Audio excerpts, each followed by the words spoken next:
একটা ব্যাপার কী জানো তো, যার কাছে তোমার কোনো গুরুত্ব নেই, তুমি তার জন্য যাই করো না কেন, যতই ভালোবাসো, যতই এফোর্ট দাও না কেন, সেগুলোর কোনো মূল্য নেই। হ্যাঁ, আমাকে মাঝে মধ্যে কেউ কেউ জিজ্ঞেস করে, সেটা মেসেঞ্জারে হতে পারে, ইনস্টাগ্রামে হতে পারে, যে কোনটা বেশি ইম্পর্ট্যান্ট, ভালোবাসাটা নাকি এফোর্টটা? দেখো, এফোর্ট তুমি তখনই জিততে পারবে ওকে, যখন তুমি তাকে ভালোবাসবে। দুনিয়াতে এত এত মানুষ আছে, আমরা কি সবাইকে এফোর্ট দিই? নাকি সবাইকে এফোর্ট দিয়ে কিছু করি? করি না তো, তাই না? যাকে ভালোবাসি তার জন্যই করি।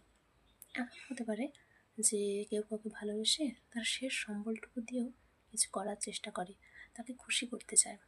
কিন্তু কী বলো তো, উল্টো দিকের মানুষটা যতই মুখে ভালোবাসি ভালোবাসি বলুক না কেন, সে যদি সত্যিকারের মন থেকে তোমাকে ভালো না বাসে, তুমি তার জন্য যত যাই করো, সেগুলো সে কোনোটাই খুশি মনে মেনে নেবে না। সেটা তাকে হ্যাপি ফিল করাতে পারবে না, বুঝলে?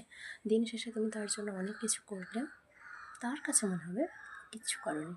তাই কখনো কারোর জন্য কিছু করার আগে এটা একবার যাচাই করে নিও যে সে যে তোমাকে ভালোবাসে বলছে, সে আসলেই তোমাকে ভালোবাসে, নাকি কিছুদিনের সময় কাটানোর জন্য তোমার জীবনে আসছে। কেন জানো, সময় কাটানোর মানুষের অভাব হয় না চারপাশে, কিন্তু সত্যিকারের থাকার মতো মানুষের বড্ড অভাব। তারপর এখন তো আবার ডিজিটাল যুগে অপশানের অভাব নেই। কারোর সাথে একটু রাগারাগি বা মনোমালিন্য হলে মানুষ অন্য কারোর কাছে চলে যায়।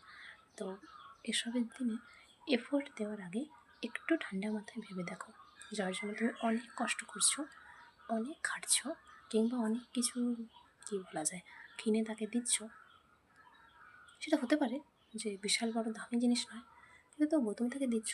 মেন কথা হচ্ছে যে তাতে তোমার ভালোবাসাটা মিশে আছে।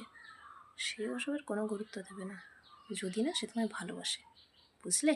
টাটা।